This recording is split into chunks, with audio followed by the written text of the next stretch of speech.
그날 밤 응급실에서 한 며느리의 비밀이 드러났습니다.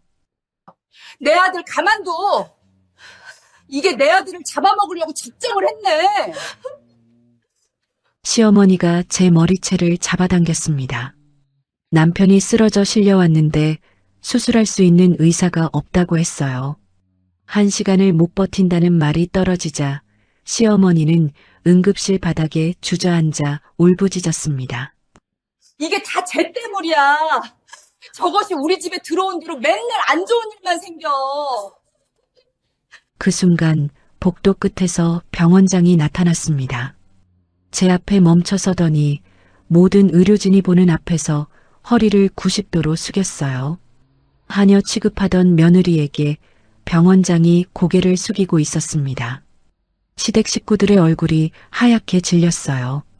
도대체 이 며느리의 정체는 무엇이었을까요? 이제 제가 누군지 보여드릴 때가 된 것 같네요.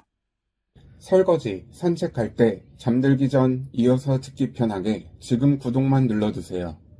우리네 드라마 극장이 다음 편을 자동으로 챙겨드립니다. 그러면 오늘의 이야기 시작합니다.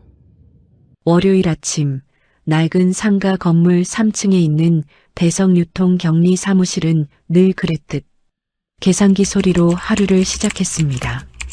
먼지가 낀 창틀 사이로 들어오는 햇살이 책상 위 영수증 더미를 비추고 있었지만 저는 그 빛조차 느낄 겨를이 없었습니다.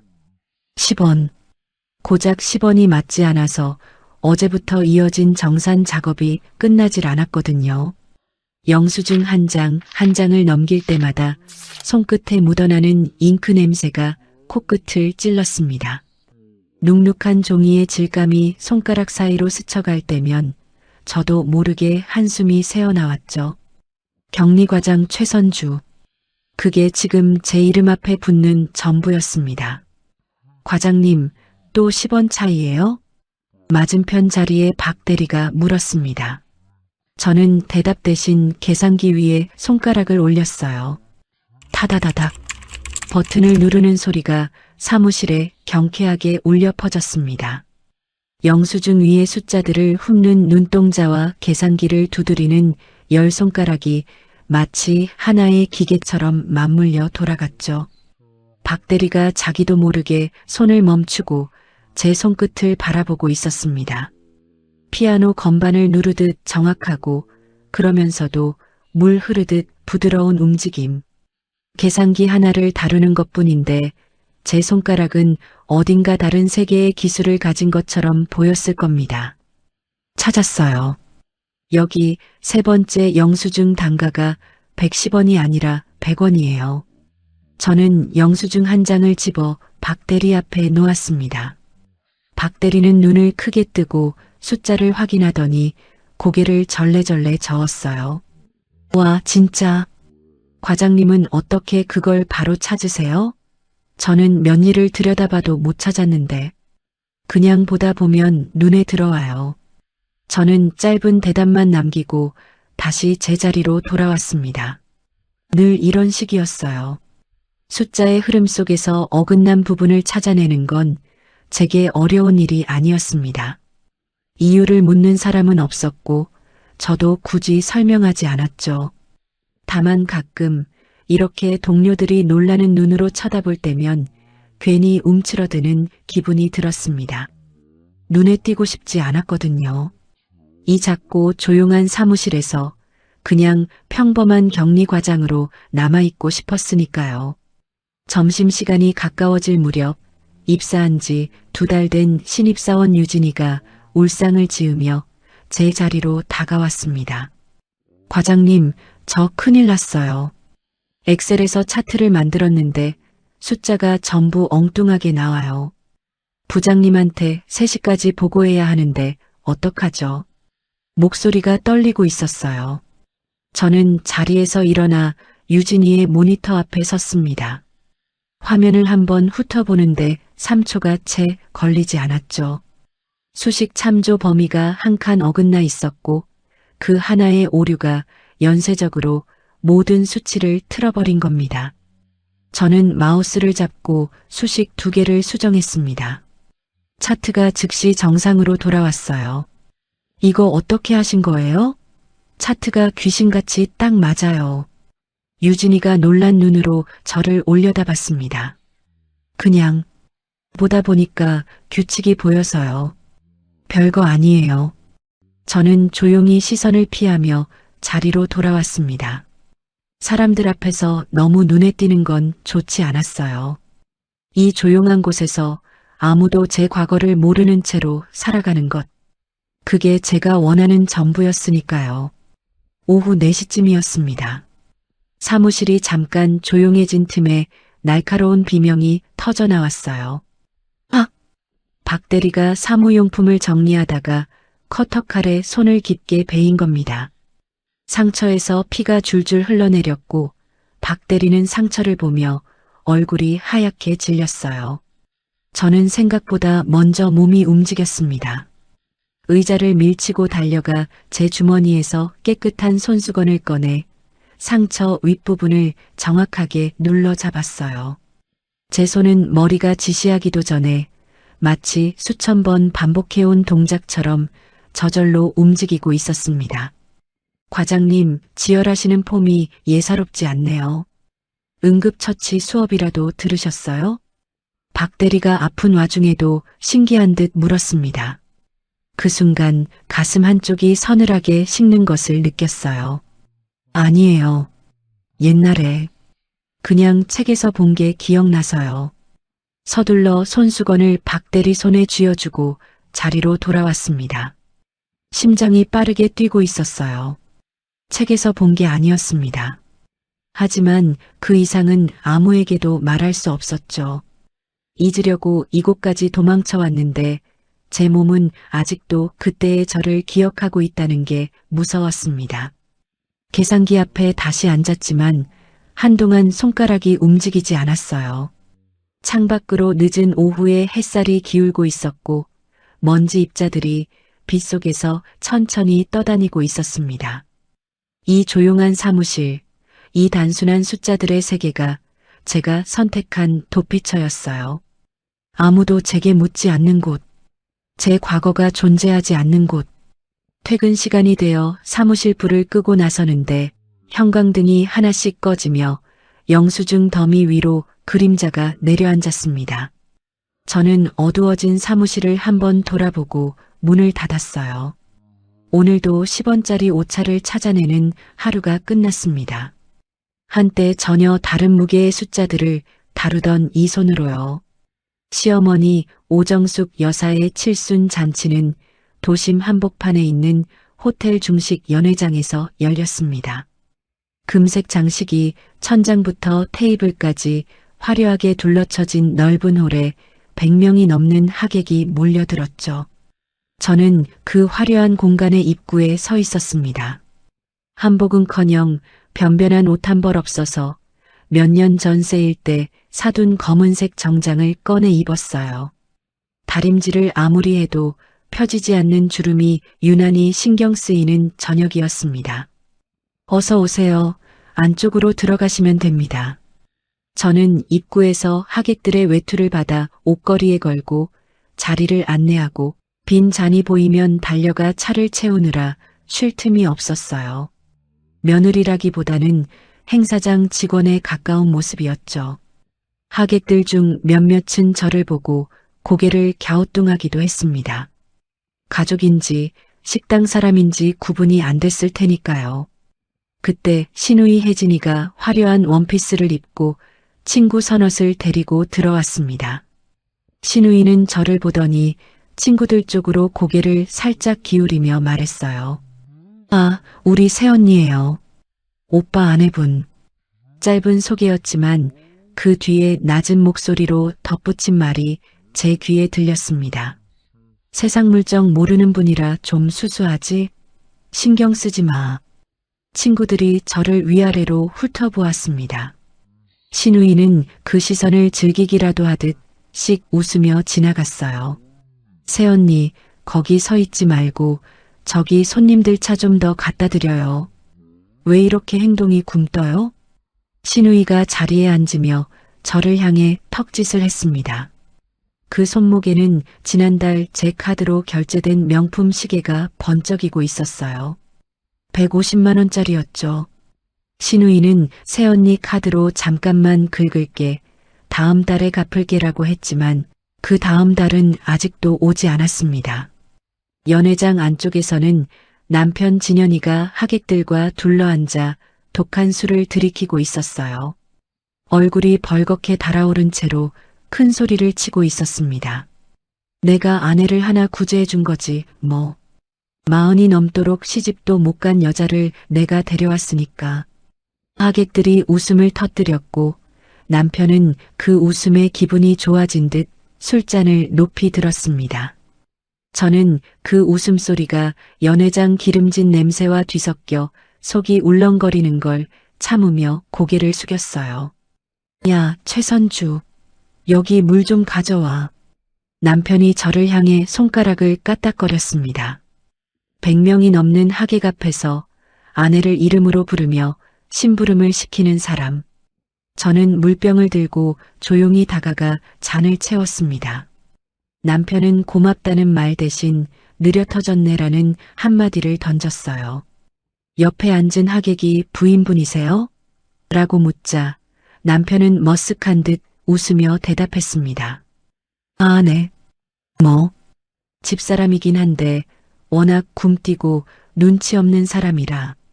그 말에 하객이 어색하게 웃었고 저는 물병을 든 채 그 자리를 벗어났습니다. 돌아서는 제 등 뒤로 또다시 웃음소리가 들려왔어요. 이 잔치에 들어간 돈은 2천만 원이 넘었습니다. 그중 1,500만 원은 제 비상금이었어요. 몇 년을 모은 돈이었죠. 하지만 시어머니는 그 사실에 고마워하기는커녕 부족하다며 제게 화를 냈습니다. 음식이 벌써 식었잖아. 너는 왜 맨날 한 발씩 느리니? 시어머니가 저를 구석으로 끌고 가더니 등짝을 세게 내리쳤습니다. 살싹하는 소리가 소란스러운 연회장 안에서도 또렷하게 울렸어요. 등이 쓰라렸지만 저는 이를 악물고 소리를 삼켰습니다. 준비한 돈이 부족해서 죄송해요. 바로 채워 넣을게요. 돈? 그 쥐꼬리만 한 월급 번다고 유세야? 우리 진현이 아니었으면 넌 어디서 이런 구경이나 해봤겠니?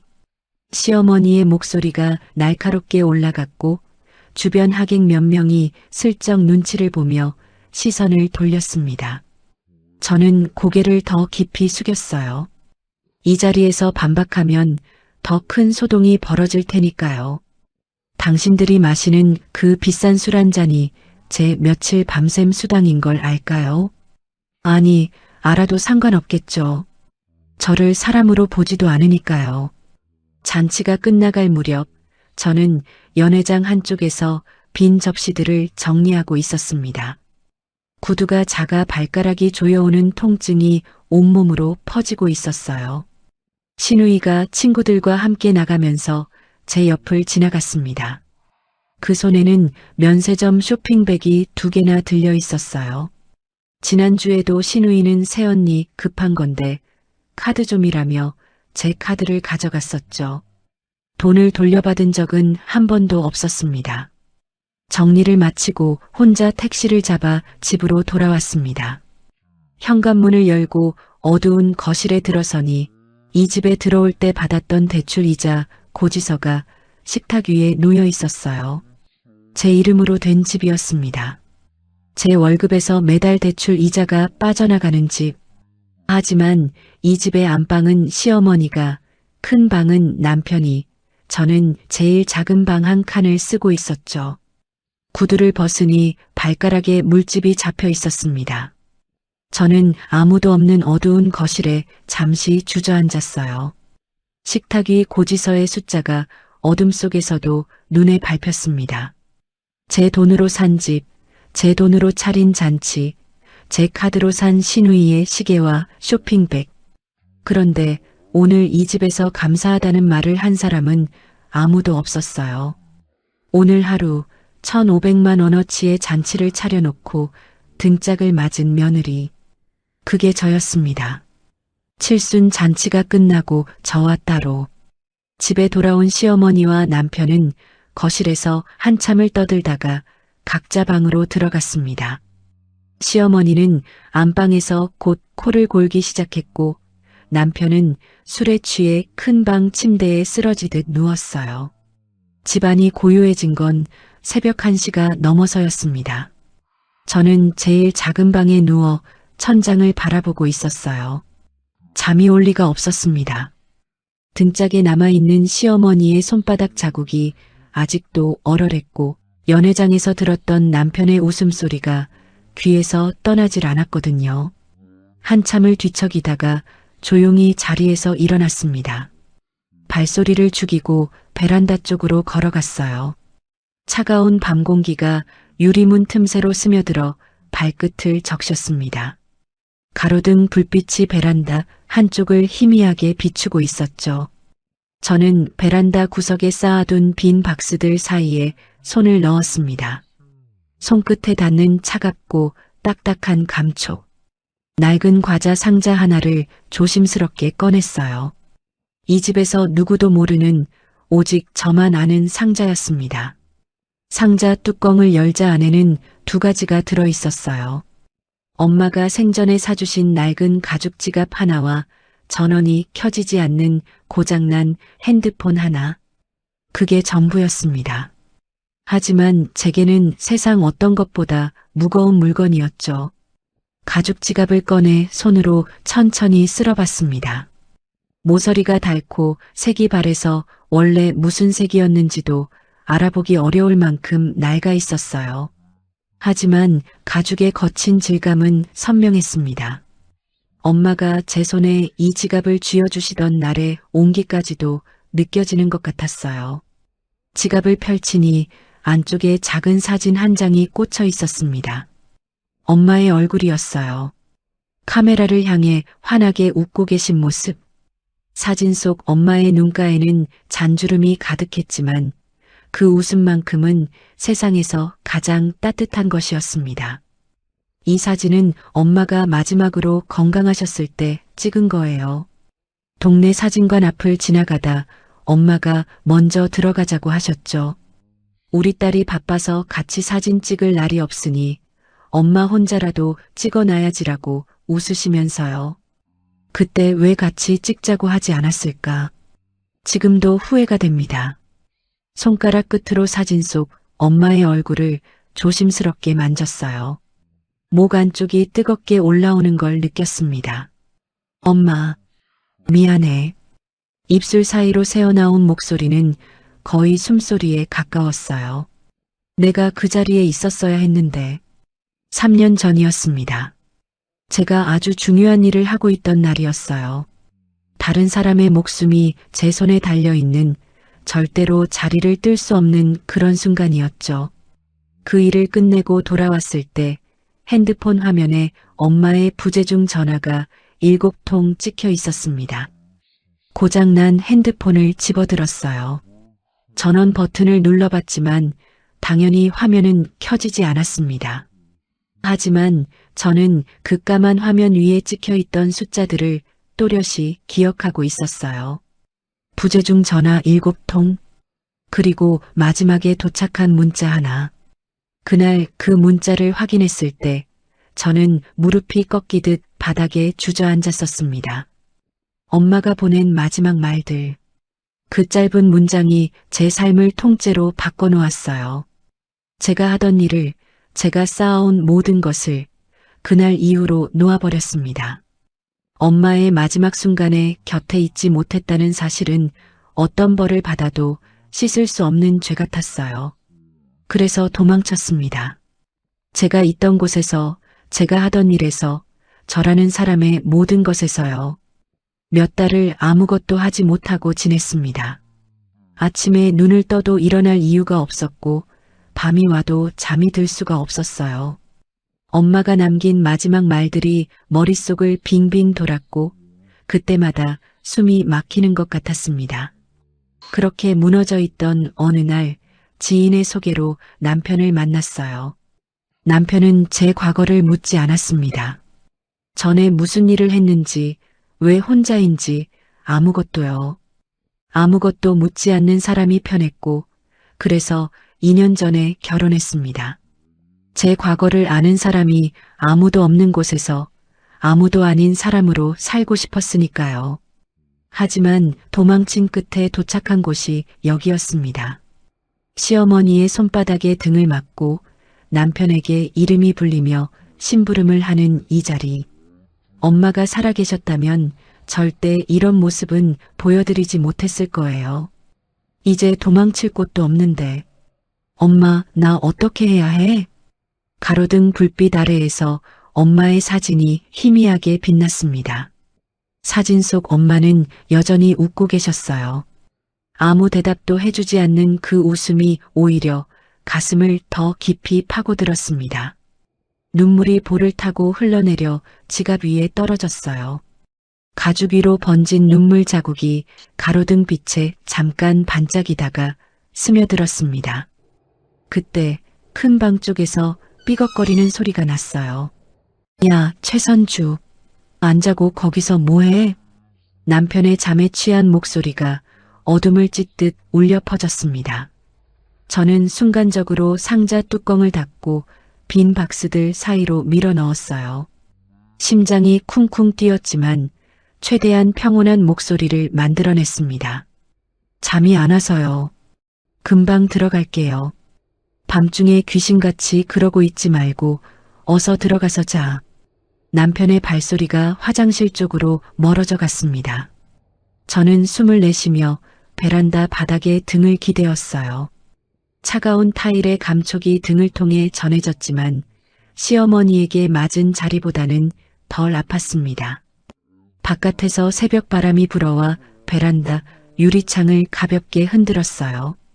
어디선가 길고양이 울음소리가 가느다랗게 들려왔습니다. 세상은 이렇게 조용한데 제 안에서는 3년 전의 그날이 아직도 끝나지 않고 있었어요. 엄마의 사진이 담긴 지갑은 다시 상자 안에 들어갔고 상자는 다시 박스들 사이로 묻혔습니다. 아무도 모르게 아무 일도 없었다는 듯이 제 과거도 그렇게 묻혀 있었어요. 언젠가 누군가가 그 상자를 열어볼 날이 올까요? 아니, 오지 않는 편이 나을지도 모릅니다. 저는 자리에서 일어나 작은 방으로 돌아왔습니다. 이불을 덮고 눈을 감았지만 까만 핸드폰 화면 위에 떠있던 그 숫자들이 눈꺼풀 안쪽에서 계속 깜빡이고 있었어요. 부재중 전화 7통. 3년이 지난 지금도 그 숫자만큼은 잊히지 않았습니다. 수요일 밤 비바람이 몰아치고 있었습니다. 회사에서 월말 정산 때문에 야근을 마치고 나왔을 때는 이미 밤 10시가 넘어 있었어요. 건물 앞에 선이 비가 쏟아지고 있었는데 아침에 날이 맑아서 우산을 두고 나왔던 게 후회가 됐습니다. 택시를 잡으려 했지만 이 비에 빈 차가 잡힐 리 없었고 결국 버스를 타고 정류장에서 내린 뒤 집까지 뛰어야 했어요. 비바람에 머리카락이 얼굴에 달라붙었고 머리부터 신발까지 온통 젖어 있었습니다. 현관문을 열고 들어서는데 거실불이 환하게 켜져 있었습니다. 밤 11시가 넘은 시각인데도 시어머니와 남편이 소파에 나란히 앉아 과일을 먹으며 텔레비전을 보고 있었어요. 따뜻한 거실과 비에 젖은 저의 모습, 그 대비가 참 선명했습니다. 비에 젖은 채 인사를 드리려는데 시어머니가 먼저 입을 여셨습니다. 며느리가 이 시간에 들어와서 따뜻한 차 한 잔을 안 내오냐? 시어머니가 앉아 있는 게 안 보여? 저는 아직 숨이 차 있었지만 대답 대신 부엌으로 향했습니다. 젖은 구두에서 물이 빠져나와 바닥에 발자국이 찍혔어요. 주전자에 물을 올리고 있는데 시어머니의 목소리가 등 뒤에서 또 날아왔습니다. 그리고 말이 나온 김에 이번 달 생활비 좀 더 보태야겠다. 요즘 물가가 얼마나 올랐는데 맨날 그 돈으로 되겠어? 매달 드리는 생활비에다 대출 이자에다 시누이한테 빌려준 돈까지 제 월급은 통장에 들어오자마자 사방으로 흩어져 나갔습니다. 하지만 시어머니에게 그런 사정을 말한다고 달라질 건 없었어요. 네, 알겠습니다. 다음 달부터 좀 더 보태드릴게요.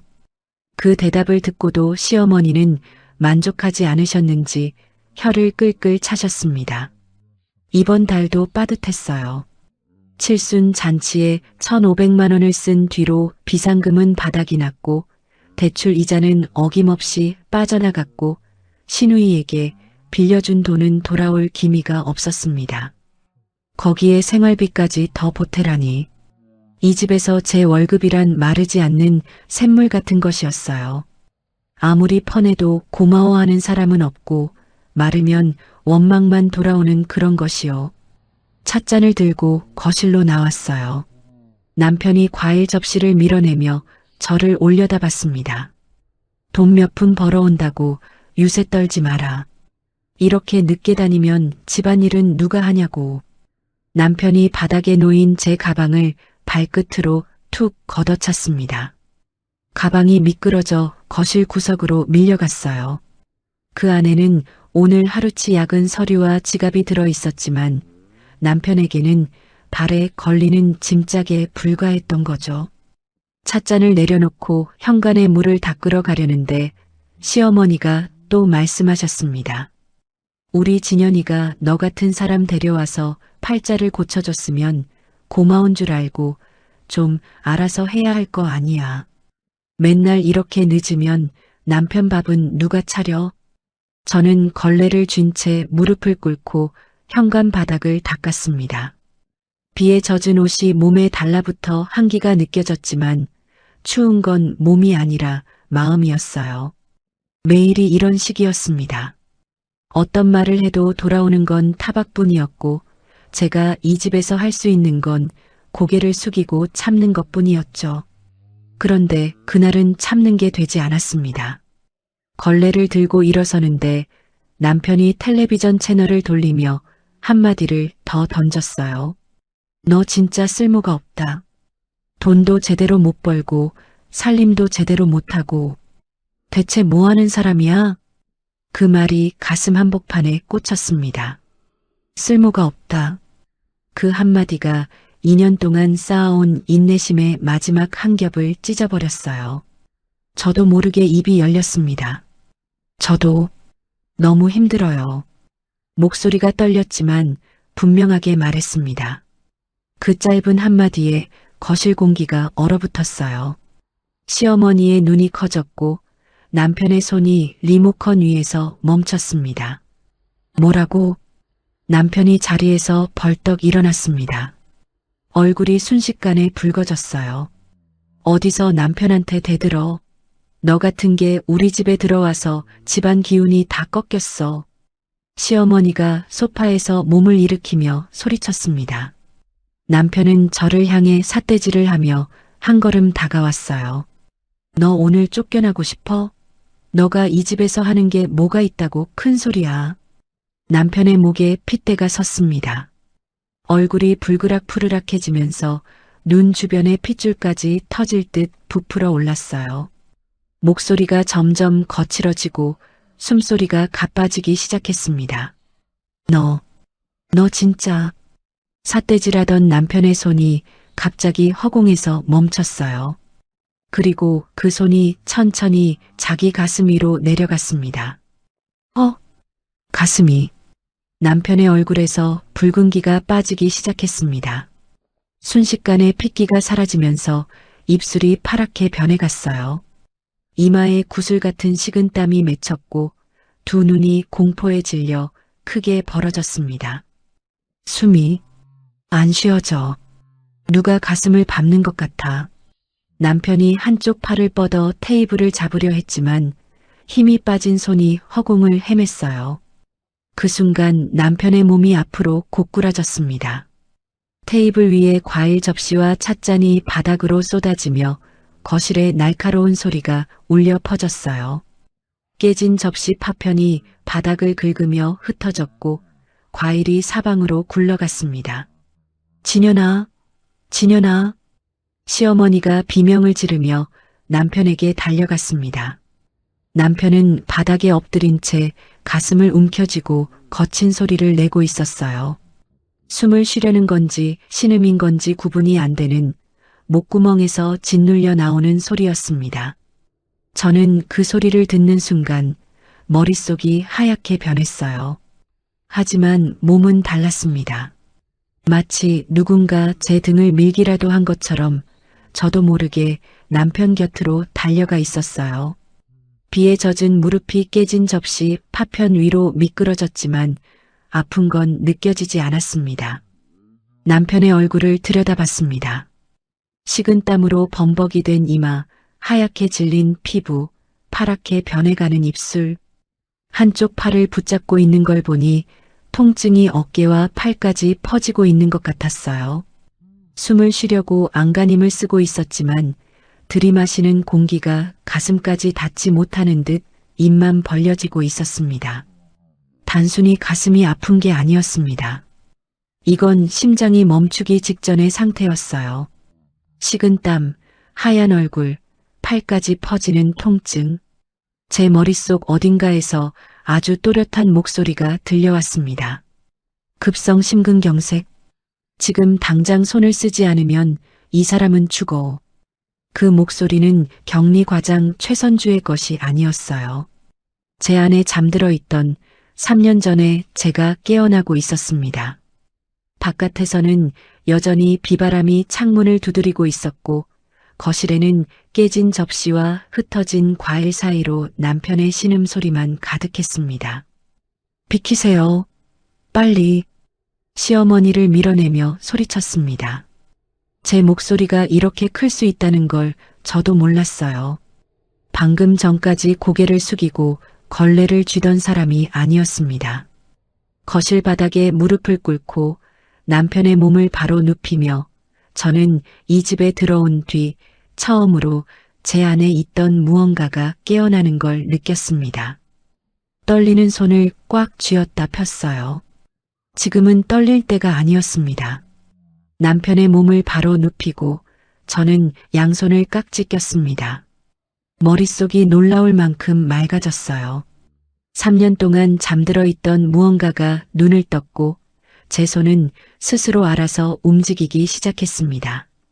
남편의 윗옷 단추를 잡아당겨 찢었어요.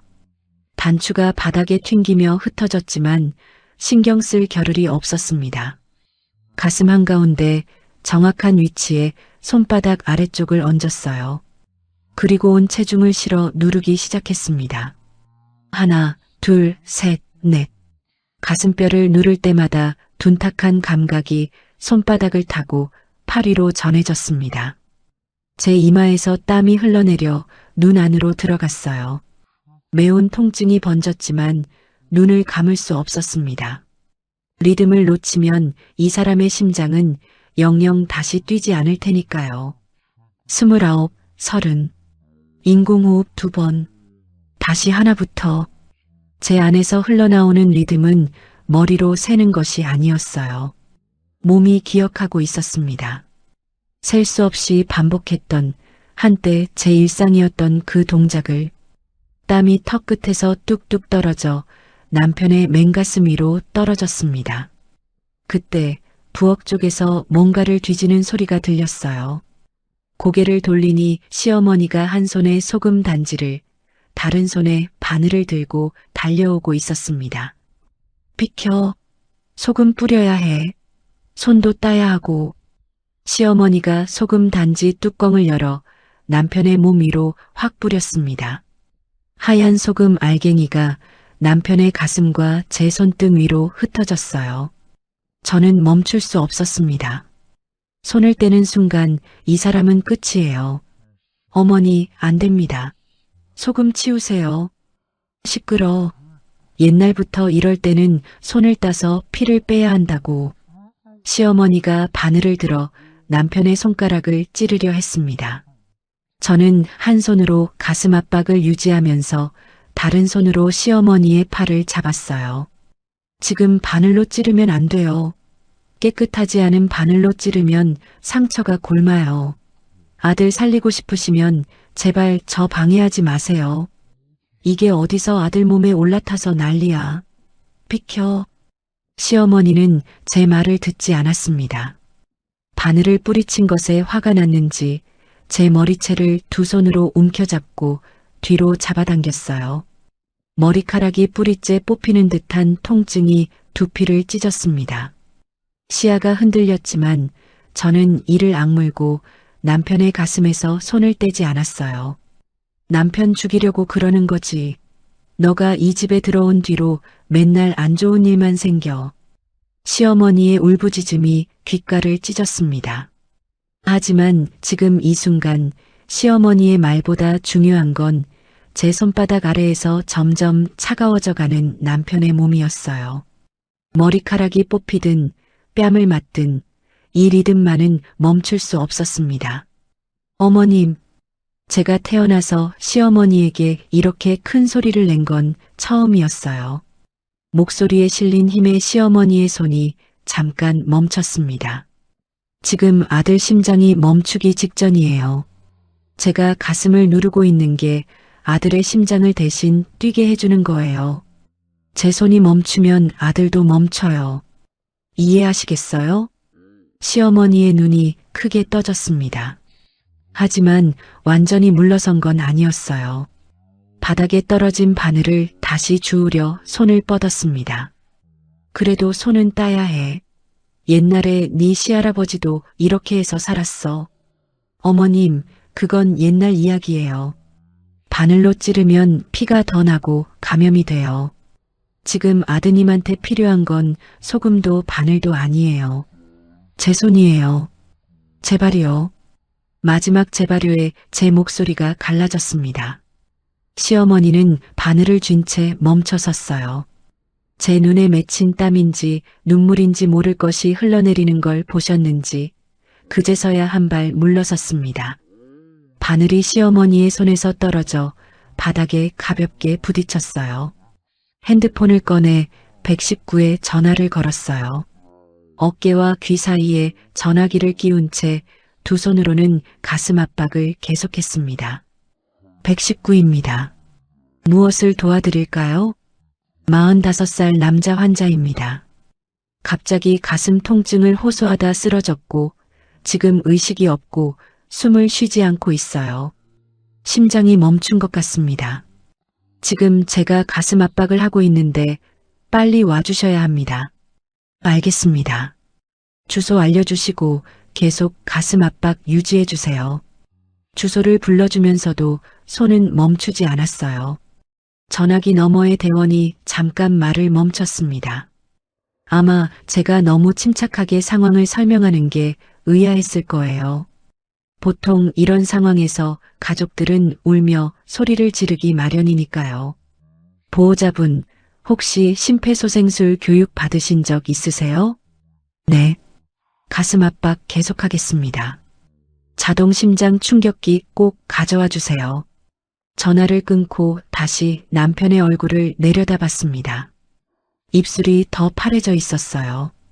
바닥에 흩어진 소금 알갱이가 제 무릎 아래에서 까끌거렸고 깨진 접시 파편이 무릎 옆을 스쳤습니다. 비에 젖은 제 옷은 아직도 축축했지만 추위는 느껴지지 않았어요. 온몸의 감각이 오직 두 손바닥에 집중되어 있었으니까요. 시어머니는 벽에 등을 기대고 주저앉은 채 진연아를 되뇌고 있었어요. 아까의 기세는 온데간데였고 아들을 잃을지도 모른다는 공포에 질려 온몸을 떨고 있었습니다. 소금 단지가 옆으로 쓰러져 있었고 하얀 소금 알갱이가 어두운 거실 바닥 위에 눈처럼 흩어져 있었어요. 밖에서는 비바람이 여전히 창문을 두드리고 있었습니다. 구급차가 오기까지 얼마나 걸릴까? 이 비에 길이 막혀 있으면 어쩌지? 그런 생각이 스치는 순간에도 제 손은 멈추지 않았어요. 1분이 지나고 또 1분이 지났습니다. 팔이 타들어가는 것 같았어요. 어깨부터 손목까지 근육이 비명을 질렀지만 멈출 수 없었습니다. 제 손끝에 이 사람의 목숨이 달려 있었으니까요. 김진현. 저를 무시하고 가방을 발로 차고 100명이 넘는 사람 앞에서 망신을 줬던 남편. 하지만 지금 이 순간 이 사람이 나쁜 남편이든 좋은 남편이든 상관없었어요. 제 눈앞에서 사람이 죽어가고 있고 저는 그걸 막을 수 있는 사람이었습니다. 저 멀리서 구급차 사이렌 소리가 들려오기 시작했어요. 그 소리가 점점 가까워질 때까지 저는 한 번도 손을 멈추지 않았습니다. 이마에서 흘러내린 땀이 턱을 지나 남편의 가슴 위로 떨어졌고 제 양팔은 감각을 잃어가고 있었지만 리듬만은 끝까지 흐트러지지 않았어요. 현관문이 벌컥 열리고 구급대원들이 뛰어들어왔습니다. 형광색 조끼를 입은 대원 둘이 장비를 들고 남편 옆에 무릎을 꿇었어요. 잘하셨습니다. 이제 저희가 이어받겠습니다. 대원이 제 어깨를 가볍게 잡았고 그제서야 저는 손을 떼고 뒤로 물러났어요. 무릎에 힘이 풀려 그대로 바닥에 주저앉았습니다. 두 팔이 마치 솜처럼 축 늘어졌어요. 어깨부터 손끝까지 감각이 거의 없었습니다. 대원 하나가 자동 심장 충격기를 남편의 가슴에 부착하는 동안 다른 대원이 제게 물었어요. 보호자분이 처음부터 심폐소생술을 하신 건가요? 네. 얼마나 하셨어요? 구급차가 올 때까지요. 한 번도 안 멈추고요. 대원이 잠깐 제 얼굴을 바라봤습니다. 뭔가 묻고 싶은 표정이었지만 급한 상황이라 고개만 끄덕이고 다시 남편에게 집중했어요. 들것에 남편을 싣고 구급차로 옮기는 동안 저는 소금과 땀과 깨진 접시 파편이 뒤엉킨 거실 바닥 위에 앉아 두 손을 내려다봤습니다. 부들부들 떨리고 있었어요. 3년 만에 이 손이 다시 누군가의 심장을 붙잡았습니다. 구급차 안에서도 저는 남편 곁을 떠나지 못했습니다. 대원들이 산소 마스크를 씌우고 심장 박동을 확인하는 동안 저는 들것 옆에 쪼그려 앉아 남편의 얼굴만 바라보고 있었어요. 파랗게 질린 입술, 식은 땀으로 범벅이 된 이마. 사이렌 소리가 비바람을 뚫고 밤거리에 울려 퍼졌고 구급차는 대학병원을 향해 달렸습니다.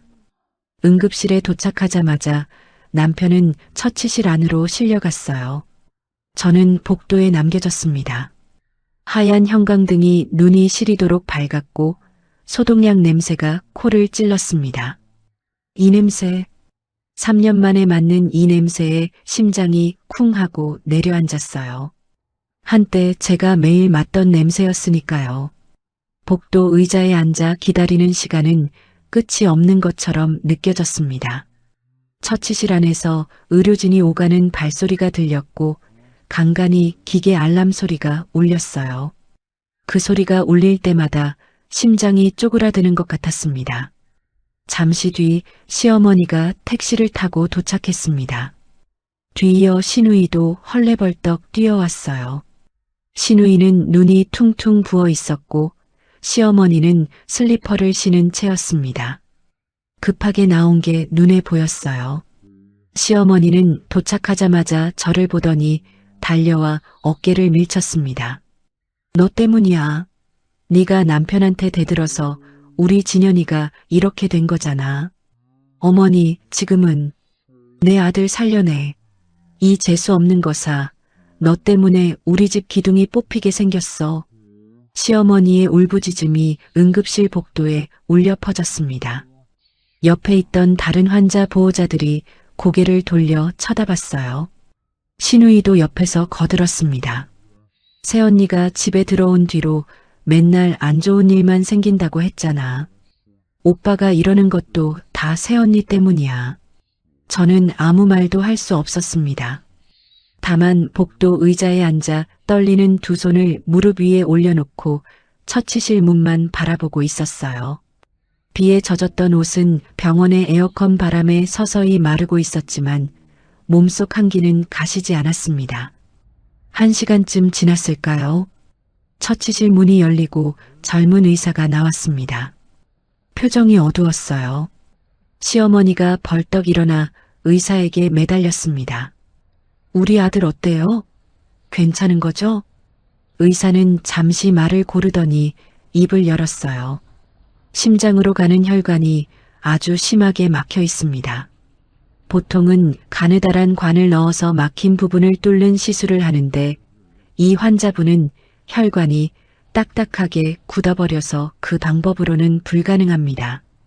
시어머니의 얼굴에서 핏기가 빠져나갔어요. 그러면 어떻게 해요? 가슴을 열고 직접 혈관을 이어주는 큰 수술을 해야 합니다. 하지만 의사가 말끝을 흐렸습니다. 이 수술은 아무나 할 수 있는 게 아닙니다.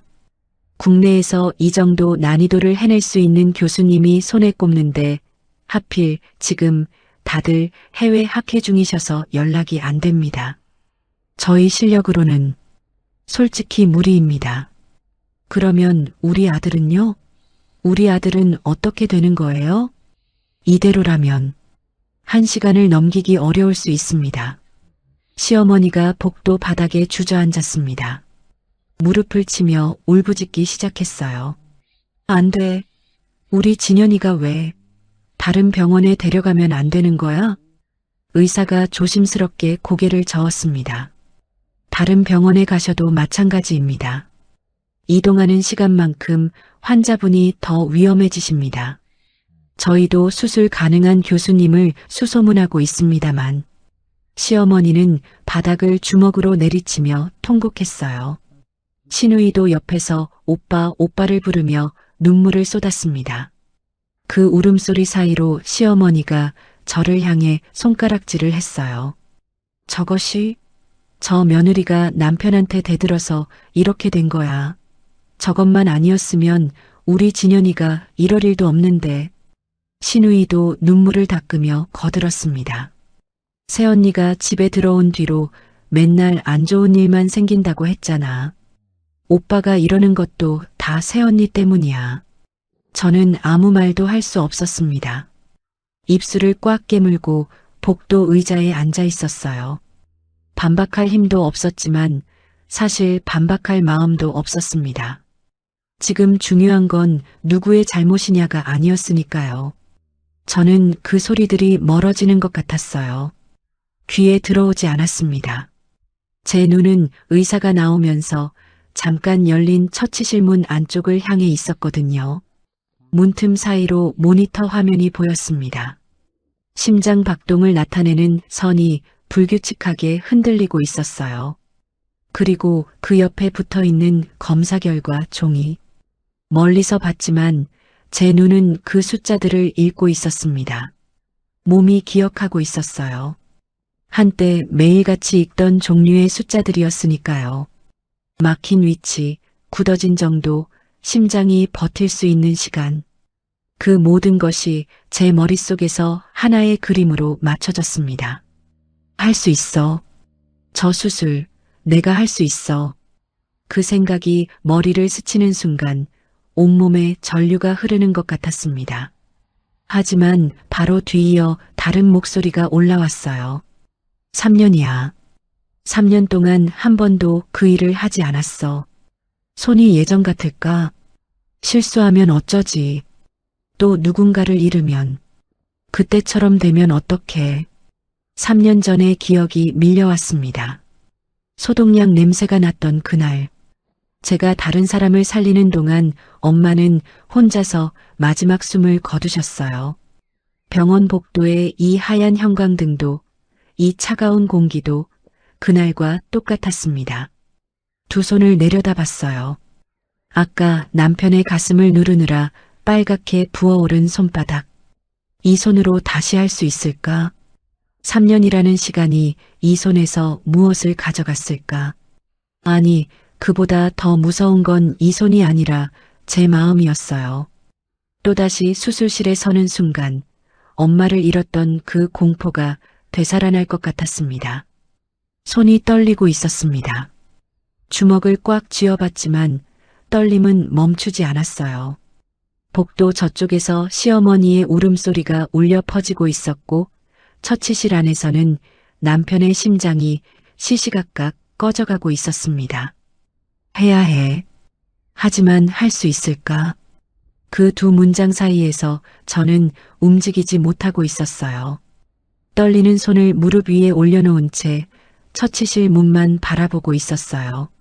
시어머니의 울음소리는 점점 거세졌고 복도를 지나는 간호사들이 난처한 표정으로 발걸음을 빠르게 옮기고 있었습니다. 그때 시어머니가 벌떡 일어섰어요. 눈물로 범벅이 된 얼굴로 간호사 데스크를 향해 걸어가더니 주먹으로 데스크를 쾅 내리쳤습니다. 이 병원 책임자 나와. 지금 당장. 환자가 죽어가는데 수술도 못한다고? 대빵 나오라고. 간호사가 당황하며 말렸지만 시어머니는 물러서지 않았어요. 목소리가 응급실 복도 전체에 울려 퍼졌습니다. 내 아들이 죽게 생겼다고. 수술할 사람이 없으면 윗사람을 불러. 돈이 문제야? 돈은 얼마든지 낼 테니까 당장 책임자를 불러. 복도가 순식간에 소란스러워졌습니다. 다른 보호자들이 고개를 내밀어 쳐다봤고 간호사 둘이 시어머니를 진정시키려 양옆에서 붙잡았어요.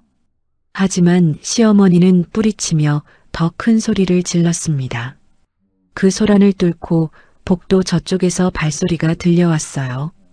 규칙적이고 단단하고 느리지도 빠르지도 않은 발소리. 구두 뒷굽이 대리석 바닥을 울릴 때마다 묵직한 울림이 복도를 따라 퍼져왔습니다. 간호사들이 먼저 그 소리를 알아챘어요.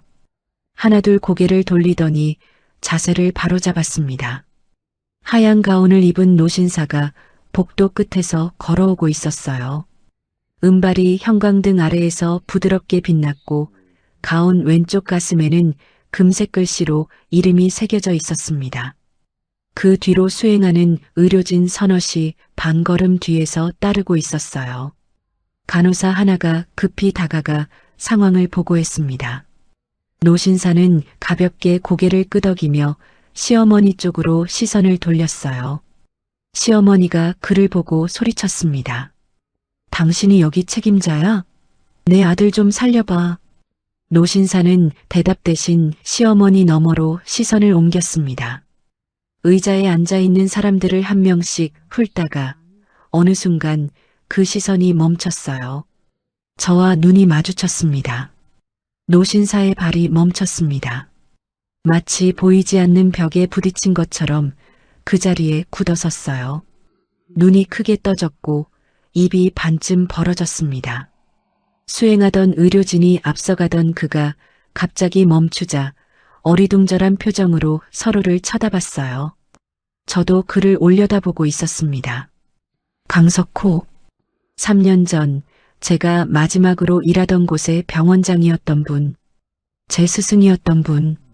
제가 아무 말 없이 떠났던 그곳에서 저를 찾아 전국을 뒤졌다는 얘기를 어디선가 들은 적이 있었어요. 하지만 저는 찾아지지 않으려고 숨어 살았죠. 병원장님의 입술이 떨렸습니다. 주름진 두 눈에 물기가 고이는 게 보였어요.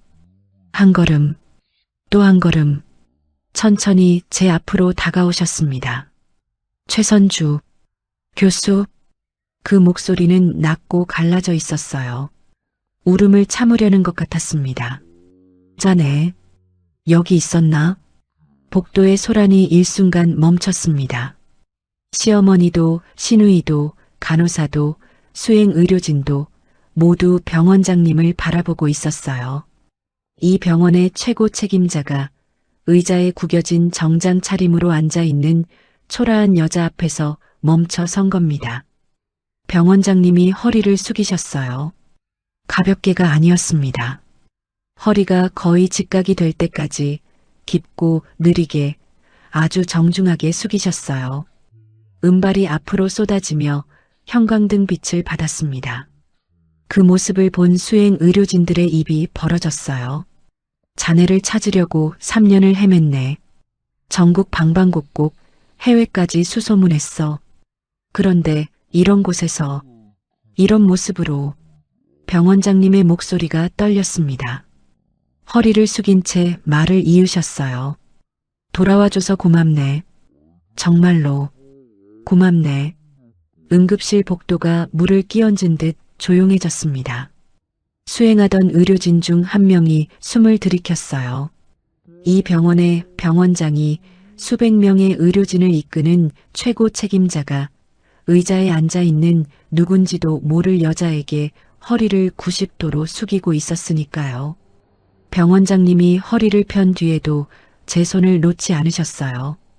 거칠어진 제 손등을 내려다보시며 말씀하셨습니다. 이 손이 이렇게 될 때까지 뭘 하고 있었나? 자네의 이 손은 수술실에 있어야 할 손이야. 목소리가 다시 떨렸습니다. 병원장님의 눈가에 맺힌 눈물이 주름을 따라 흘러내렸어요. 뒤에 서 있던 젊은 의사 하나가 옆 사람에게 속삭였습니다. 병원장님이 우시는 거 처음 본다. 저도 목 안쪽이 뜨거워지는 걸 느꼈어요. 하지만 지금은 울 때가 아니었습니다. 이게 뭐야? 저 늙은이가 왜 우리 며느리한테 허리를 숙여? 신우이도 눈을 크게 뜨고 같은 표정을 짓고 있었습니다. 병원장님이 천천히 허리를 펴셨어요.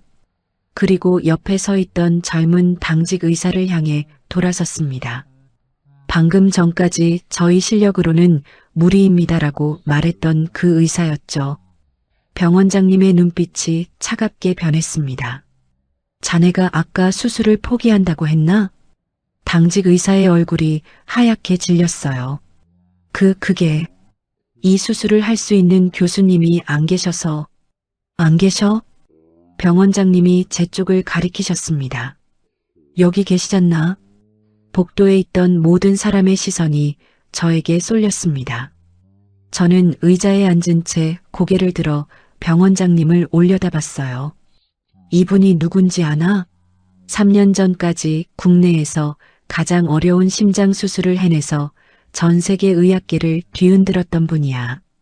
심장이 멈춘 환자를 제 손으로 다시 살려낸 우리나라가 잃어버렸던 보물이야. 병원장님의 목소리가 복도 끝까지 울려 퍼졌습니다. 최선주 교수다. 이분 앞에서 감히 수술을 포기한다는 말을 해? 당직 의사가 저를 바라봤어요. 초라한 검은 정장에 비에 젖었다 마른 흐트러진 머리카락에 무릎에 깨진 접시 자국이 남아있는 여자. 그 여자가 세계적인 심장 전문이라는 말에 당직 의사의 눈이 믿을 수 없다는 듯 크게 떠졌습니다. 시어머니가 소리쳤어요. 뭐? 교수? 저것이 무슨 교수야?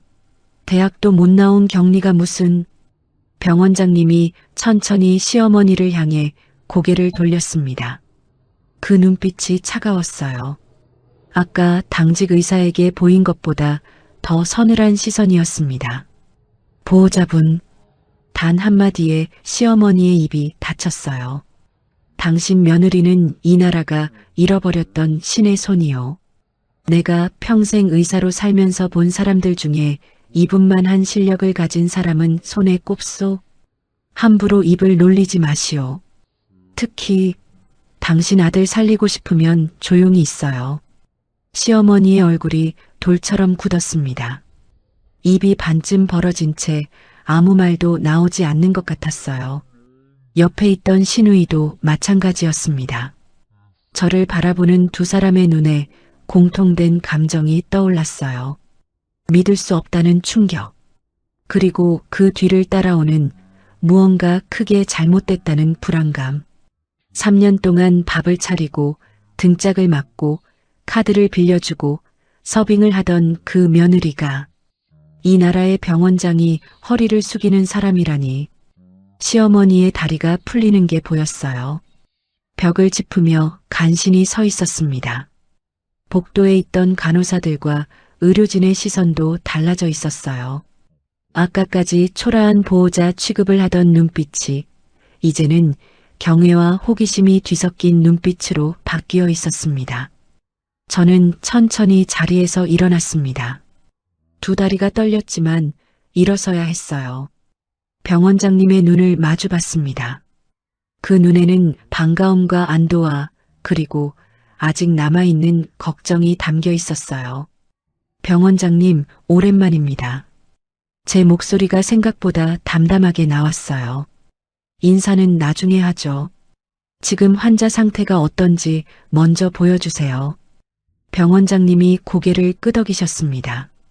곧바로 당직 의사에게 지시가 내려졌고 처치실 문이 열렸어요. 저는 처치실 안으로 걸어 들어갔습니다. 모니터에 뜬 심장 박동 그래프와 검사 결과를 하나하나 확인했어요. 손은 아직 떨리고 있었습니다. 하지만 숫자들을 읽는 눈은 정확했어요. 3년이 지나도 변하지 않은 것들이 있었습니다. 처치실 밖으로 나와 병원장님께 말씀드렸어요. 수술 준비해 주세요.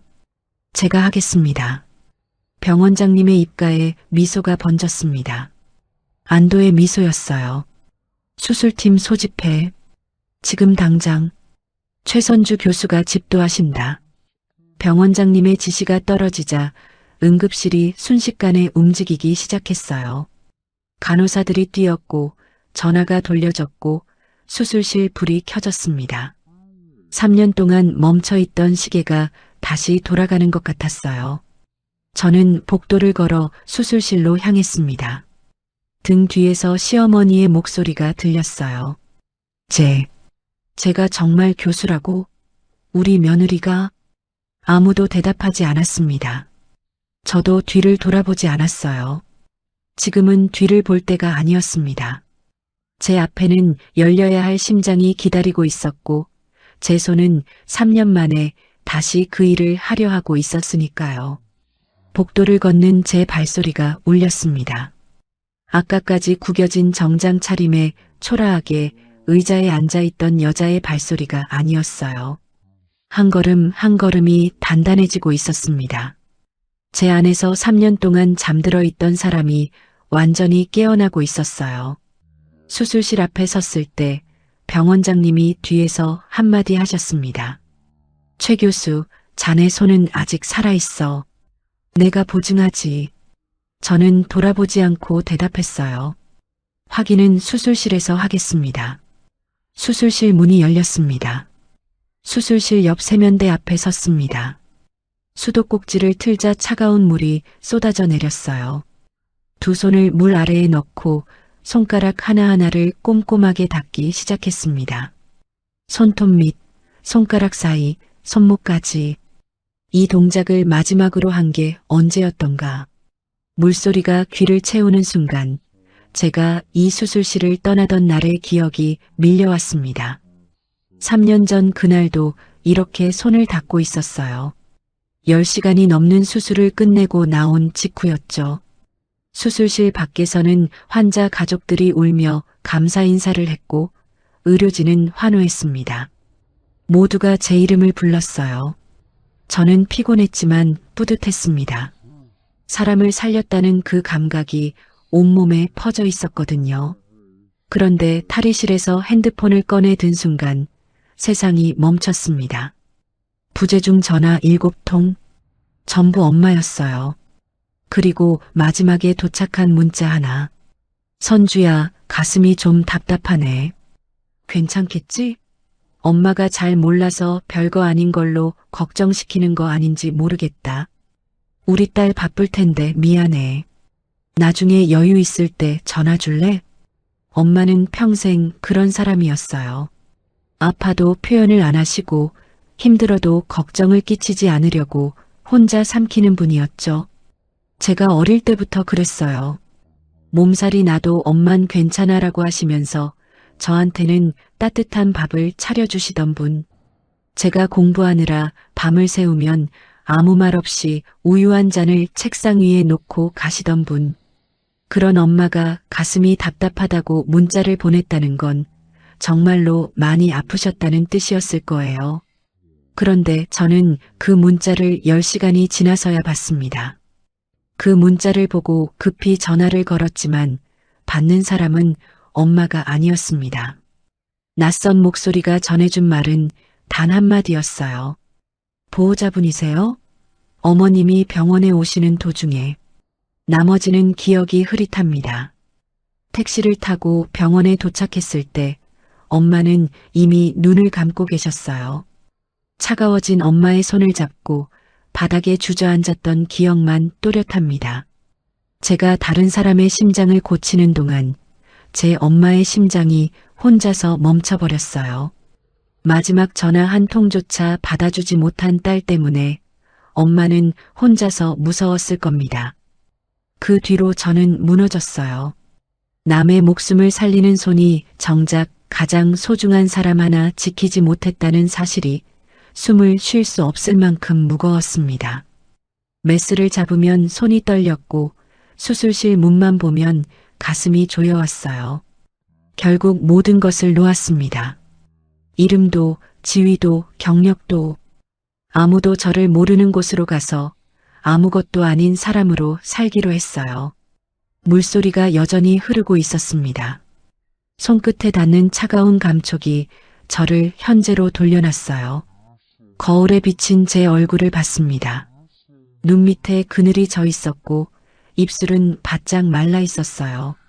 엄마, 저 이 손을 다시 쓰려고 해요. 무서워서 도망쳤는데 오늘은 도망치면 안 될 것 같아요. 엄마가 살아계셨다면 뭐라고 하셨을까요? 아마 이렇게 말씀하셨겠죠. 우리 딸 사람 살리는 게 할 일이잖아. 수도꼭지를 잠그고 손을 털었습니다. 탈의실로 들어가 수술복으로 갈아입었어요. 푸른색 수술복의 감촉이 피부에 닿는 순간 온몸에 전율이 흘렀습니다. 이 옷을 마지막으로 입었던 날이 떠올랐어요. 그날 이후 다시는 입지 않을 줄 알았던 옷이었습니다. 수술 모자를 쓰고 마스크를 올리고 거울을 봤어요. 거울 속의 저는 더 이상 격리과장이 아니었습니다. 낯설면서도 오히려 이 모습이 진짜 제 모습인 것 같았어요. 수술실 문이 열렸습니다. 하얀 조명이 눈을 찔렀어요. 시리도록 차가운 공기와 톡 쏘는 소독약 냄새가 온몸을 감쌌습니다.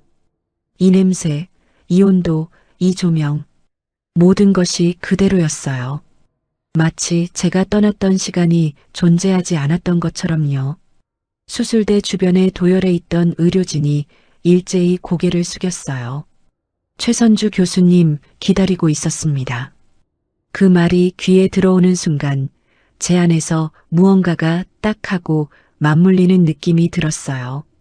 격리과장 최선주가 아닌 의사 최선주로서 이 자리에 서 있다는 것을 오랜만에, 아주 오랜만에 느끼는 감각이었습니다. 수술대 위에 남편이 누워 있었어요. 마취에 빠져 눈을 감고 있는 얼굴. 저를 무시하고 가방을 발로 차고 100명의 하객 앞에서 망신을 줬던 그 얼굴이 지금은 힘없이 축 늘어져 있었습니다. 심장 박동을 나타내는 모니터의 선이 약하게 흔들리고 있었어요. 시간이 없었습니다. 증오가 밀려왔을까요? 아니었어요. 수술대 위에 누운 사람은 나쁜 남편 김진현이 아니라 심장이 멈추기 직전의 환자였습니다.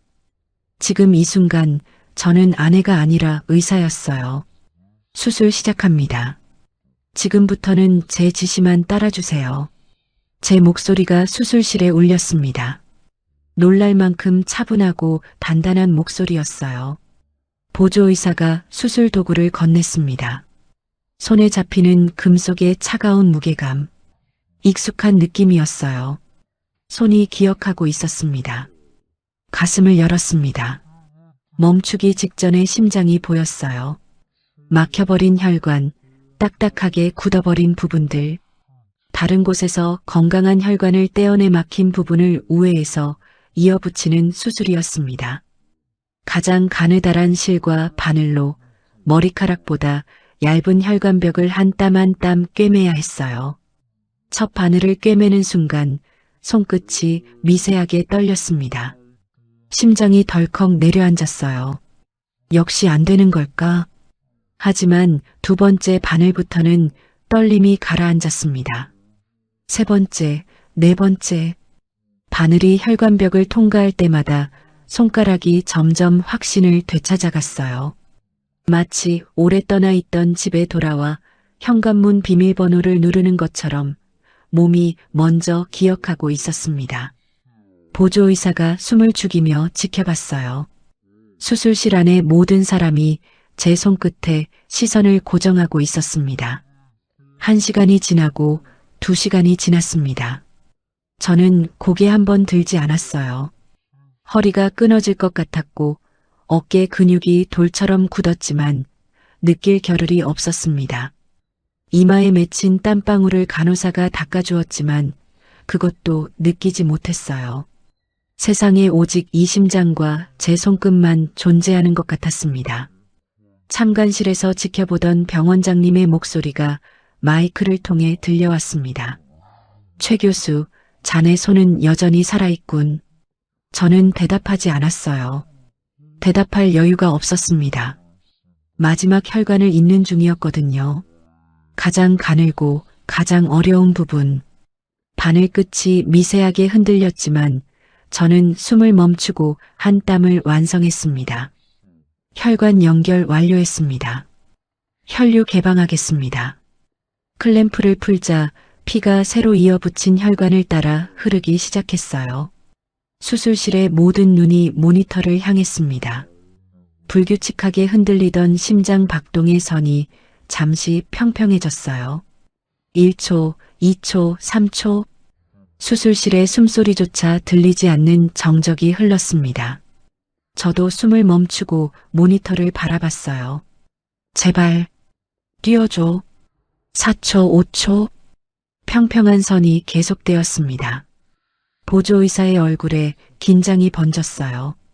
저는 수술대 위의 심장을 내려다봤습니다. 제 손이 이어붙인 혈관으로 피가 흐르고 있었지만 심장은 아직 반응하지 않았어요. 손끝에서 차가운 것이 올라왔습니다. 그리고 비, 비, 비. 규칙적인 신호음이 울리기 시작했어요. 모니터의 선이 다시 위아래로 뛰었습니다. 약하지만 분명한 심장이 스스로의 힘으로 뛰고 있다는 신호였어요. 초록색 불빛이 모니터 위에서 깜빡였습니다. 박동 돌아왔습니다. 보조의사가 외쳤어요. 수술실에 안도의 한숨이 퍼졌고 누군가 작게 박수를 쳤습니다. 보조의사가 제 옆에서 고개를 절레절레 저으며 중얼거렸어요. 이렇게 어려운 혈관을 이렇게 깔끔하게 이으시다니. 전설이 돌아오셨네요. 저는 수술대 위에 남편을 내려다봤습니다. 방금 전까지 미약한 박동으로 가까스로 생명의 끝만 잡고 있던 심장이 다시 힘차게 뛰고 있었어요. 제 손이 살린 심장이었습니다. 살았어요, 김진현 씨.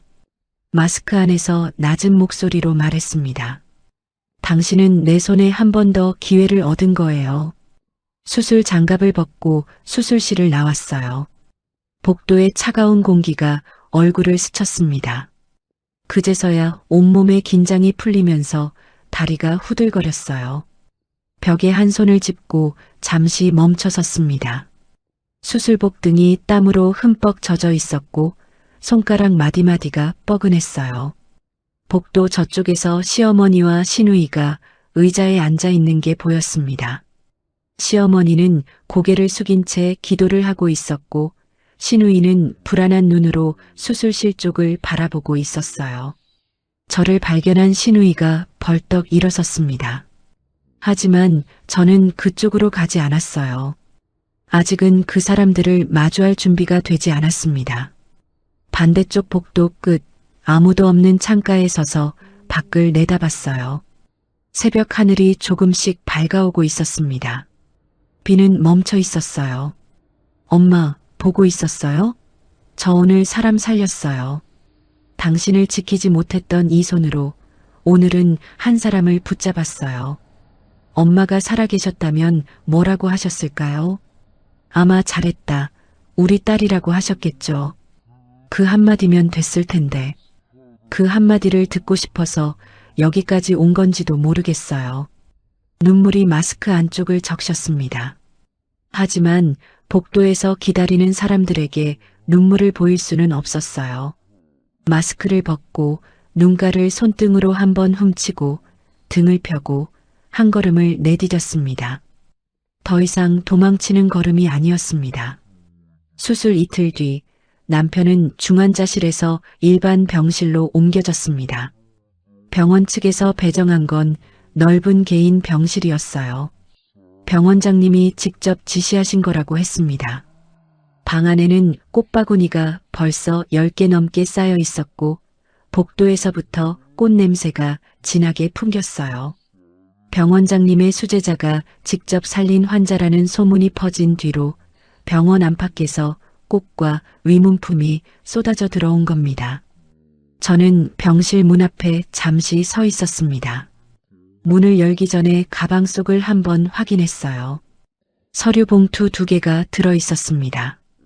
어젯밤 혼자 준비한 것들이었죠. 가방 지퍼를 다시 잠그고 숨을 한번 고른 뒤 문을 열었습니다. 병실 안에는 시어머니와 시누이가 먼저 와 있었어요. 그런데 분위기가 완전히 달랐습니다. 시어머니는 제가 들어서자마자 자리에서 일어나 2팔을 벌렸어요.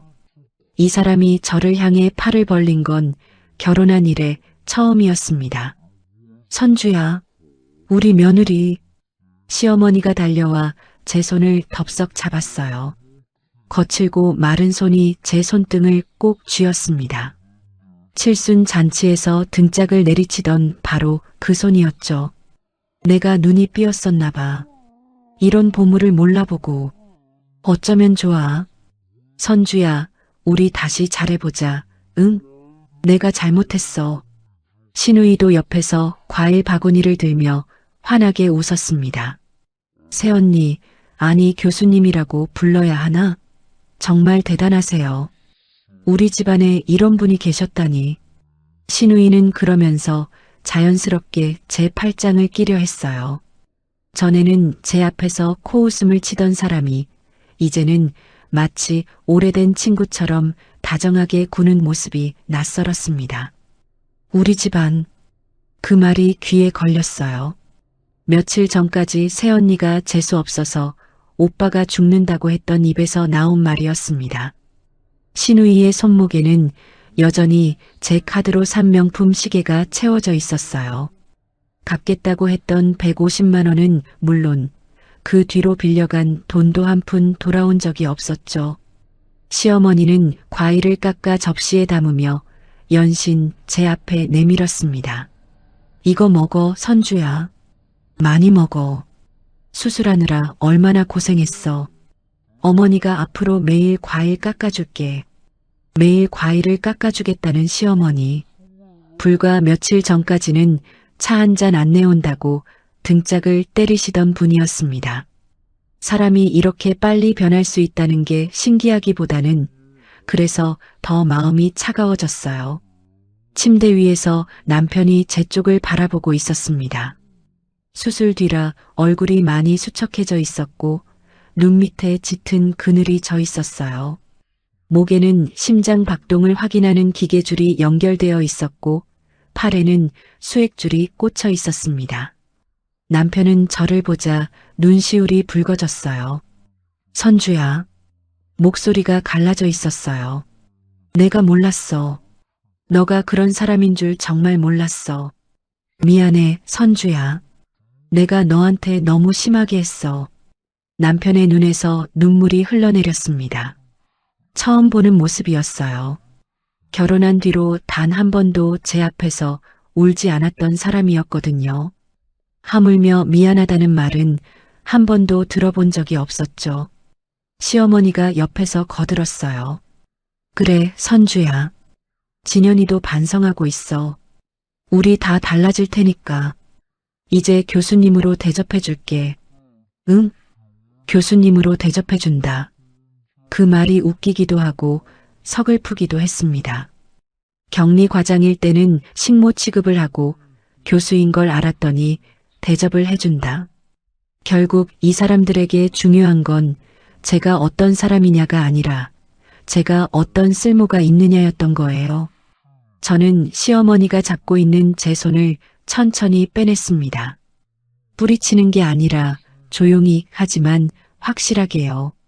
시어머니의 얼굴에 불안이 스쳤습니다. 선주야? 저는 대답 대신 가방에서 서류 봉투를 꺼냈어요. 봉투 2개를 남편의 침대 옆 탁자 위에 나란히 올려놓았습니다. 이게 뭐야? 남편이 봉투를 바라보며 물었어요. 저는 첫 번째 봉투를 열어 서류를 꺼냈습니다. 이혼 합의서예요. 병실안 공기가 순간적으로 얼어붙었습니다. 시어머니의 입이 벌어졌고 시누이의 손에서 과일 바구니가 미끄러질 뻔했어요. 남편의 눈이 크게 떠졌습니다. 뭐라고? 읽어보시면 아시겠지만 재산 분할이나 위자료 같은 건 아무것도 청구하지 않았어요. 깔끔하게 갈라서 자는 거예요. 선주야, 지금 이러는 거야? 내가 아파서 누워있는데? 남편의 목소리가 떨렸습니다. 하지만 저는 흔들리지 않았어요. 2번째 봉투를 열었습니다. 그리고 이건 어머님하고 당신에게 드리는 통보예요. 지금 살고 계시는 그 아파트, 제 이름으로 된 집이에요.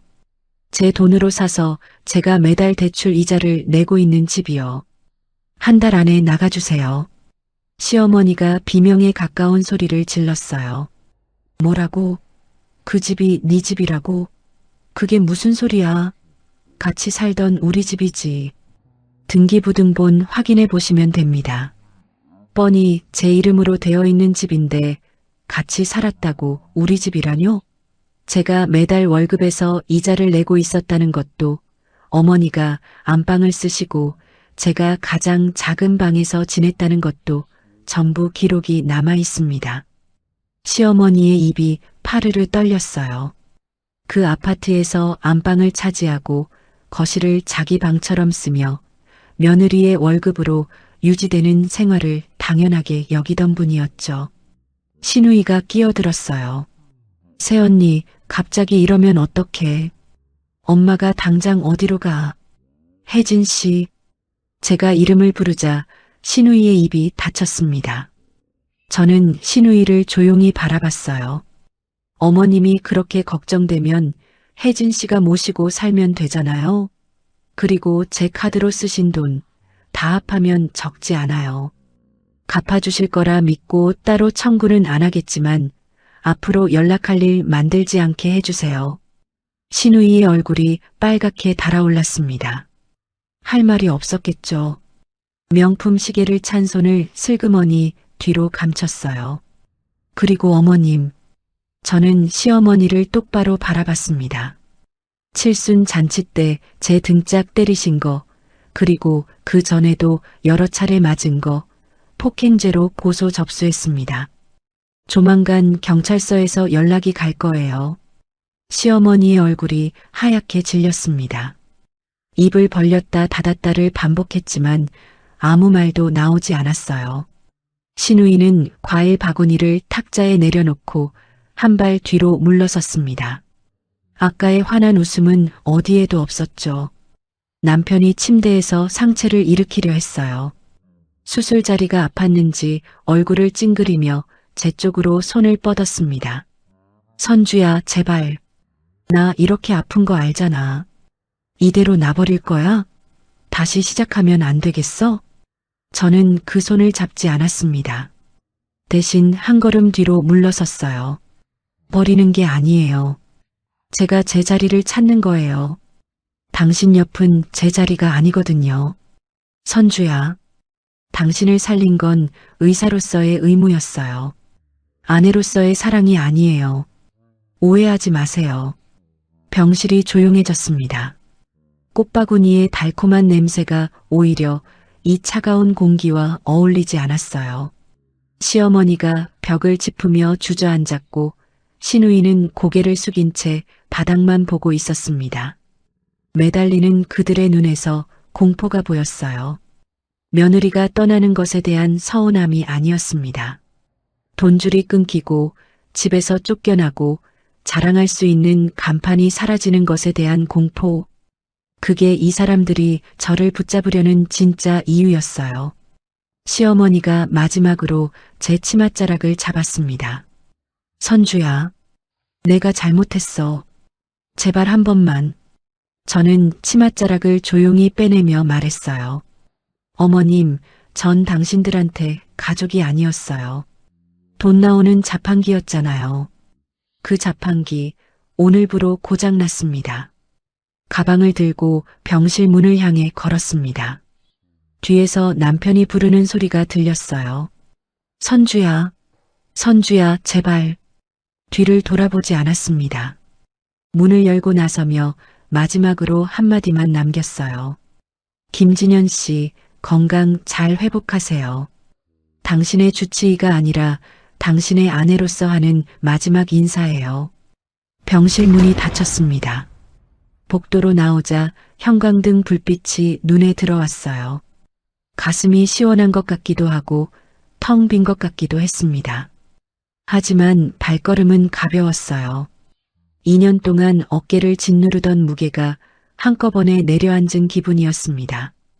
복도 끝 창문으로 오후의 햇살이 쏟아지고 있었어요. 저는 그 빛을 향해 걸었습니다. 뒤를 돌아보지 않았어요. 더 이상 뒤를 볼 이유가 없었으니까요. 이혼 소송이 마무리된 건 3개월 뒤였습니다. 남편은 끝까지 서명을 미루었지만 결국 도장을 찍었어요. 시어머니와 남편은 제 이름으로 된 집에서 나갔고 시누이에게서도 더 이상 연락은 오지 않았습니다. 그렇게 2년간의 결혼 생활이 서류 한 장으로 끝이 났어요. 물론 시어머니를 실제로 형사 고소까지 하지 않기도 했죠. 그리고 오늘 저는 새로 문을 연 국립심장센터의 센터장 취임식에 서 있었습니다. 넓은 강당에 카메라 플래시가 터지고 있었어요. 의료진, 기자, 관계자들로 객석이 가득 차 있었습니다. 하얀 가운 위에 센터장 명패를 단 제 모습이 낯설면서도 이상하게 편안했어요. 이 가운을 다시 입게 될 줄은 몰랐습니다. 하지만 지금 이 자리에 서 있는 제가 가장 저다운 모습이라는 걸 알고 있었어요. 단상 위에서 강석호 병원장님이 축사를 하고 계셨습니다. 최선주 센터장은 제가 평생 만나본 의사 중 가장 뛰어난 사람입니다. 이 나라가 한때 잃어버렸던 보물을 되찾았습니다. 최 센터장이 있어서 이 나라 환자들이 든든합니다. 박수가 쏟아졌어요. 저는 단상에 올라 마이크 앞에 섰습니다. 수백 개의 시선이 저를 향해 있었지만 떨리지 않았어요. 이제 시작입니다. 아무도 돈이나 신분 때문에 수술을 포기하는 일이 없게 만들겠습니다. 그게 이 센터가 존재하는 이유이고 제가 이 자리에 선 이유입니다. 짧은 인사였지만 그 안에 제가 하고 싶었던 말은 전부 담겨 있었어요. 취임식이 끝나고 강당을 나서는데 복도 끝 구석에 낯익은 모습이 보였습니다. 휠체어에 앉은 남편과 그 옆에 서 있는 시어머니였어요. 남편은 수술 후유증으로 아직 걸음이 불편했고 얼굴도 많이 야위어 있었습니다. 고개를 숙인 채 제 쪽을 바라보고 있었어요. 시어머니는 예전에 그 당당한 모습은 온데간데 없이 어깨가 움츠러든 채 저를 부르려는 듯 한 발 앞으로 나섰습니다. 하지만 보안 요원이 조용히 막아섰어요. 시어머니의 입이 달싹거렸지만 끝내 아무 소리도 나오지 않았습니다. 저는 그쪽을 잠깐 바라보다가 시선을 돌렸습니다. 미움은 없었어요. 원망도 남아있지 않았습니다. 하지만 돌아갈 마음도 없었어요. 그 사람들은 제 과거였고 저는 이미 앞으로 걸어가고 있었으니까요. 그날 오후 저는 엄마의 묘소를 찾았습니다. 한적한 산기슭에 자리 잡은 묘소까지 올라가는 길에 벚꽃이 흩날리고 있었어요. 잔디가 깔끔하게 정돈된 묘소 앞에 무릎을 꿇고 앉았습니다. 가방에서 센터장 명패를 꺼내 묘석 앞에 조심스럽게 올려놓았어요. 봄바람이 불어와 머리카락을 흔들었고 하늘은 눈이 시리도록 맑았습니다. 엄마, 나왔어. 목소리가 떨렸습니다. 나 이제 죄인 아니야, 엄마. 도망치느라 한참 돌아왔어. 엄마한테 미안해서, 무서워서, 한동안 이 손을 쓸 수가 없었거든. 그런데 엄마, 이 손이 다시 사람을 살렸어. 묘석 위에 놓인 명패가 햇살을 받아 반짝였어요. 엄마가 준 이 손으로 앞으로 더 많은 사람 살릴게. 다시는 도망치지 않을게. 약속할게. 엄마의 이름이 새겨진 묘석 옆에 제 이름이 새겨진 명패가 나란히 놓여 있는 모습을 한참 바라봤습니다. 엄마가 살아계셨다면 아마 이렇게 말씀하셨겠죠. 우리 딸 잘했다. 바람이 한 번 더 불어왔어요. 벚꽃잎 하나가 명패 위에 내려앉았습니다. 꼭 엄마가 대답해 주시는 것 같았어요. 센터로 돌아오는 길, 센터장실에 잠시 들렀습니다. 넓은 창문으로 오후 햇살이 쏟아지는 방이었어요. 책상 위에 낡은 가죽 지갑을 올려놓았습니다. 엄마가 사주셨던 그 지갑. 이제는 장롱 깊숙한 곳이 아니라 제가 매일 앉는 자리 위에 두기로 했어요. 그때 가운 주머니 속 호출기가 울렸습니다. 응급 환자입니다. 심장센터 수술팀 소집 바랍니다. 저는 걸음을 멈추고 호출기 화면을 확인했어요. 그리고 가운 자락을 여미며 수술실을 향해 걸어가기 시작했습니다. 구두 뒷굽이 복도 바닥을 울렸어요. 단단하고 규칙적이고 흔들림 없는 발소리. 가운에서 나는 기분 좋은 소독약 냄새와 섬유 유연제 향기가 어깨 위로 퍼졌습니다. 멈췄던 제 심장도 이제야 다시 뛰기 시작했어요. 최선주 가자. 이번 이야기 어떠셨나요? 저는 이번 이야기를 준비하면서 한 가지가 계속 마음에 남았어요. 시어머니도 남편도 시누이도 선주가 교수인 걸 알고 나서야 태도가 바뀌었잖아요. 그 전까지는 남보다도 못한 존재로 대하다가 교수인 걸 알고 나서 우리 며느리가 최고라고 했죠. 결국 사람을 본 게 아니라 직함을 본 거잖아요. 선주가 마지막에 이혼을 선택한 건 저는 당연한 거라고 생각합니다. 살려줬으니 고마워하라는 게 아니라 더 이상 자기를 하찮게 여기는 사람들 곁에 있을 이유가 없었던 거죠. 여러분은 어떻게 생각하세요? 혹시 주변에서 이런 경험을 하신 적 있으신가요? 비슷한 경험을 갖고 계신 분들에게 자그마한 위안과 속 시원한 감동을 전달드렸기를 바랍니다. 오늘 이야기가 마음에 남으셨다면 구독과 알림으로 다음 만남을 예약해두세요. 우리네 드라마 극장이 다시 찾아갑니다. 그리고 오늘 이야기를 듣고 느낀 감정과 생각을 댓글로 소통해주세요.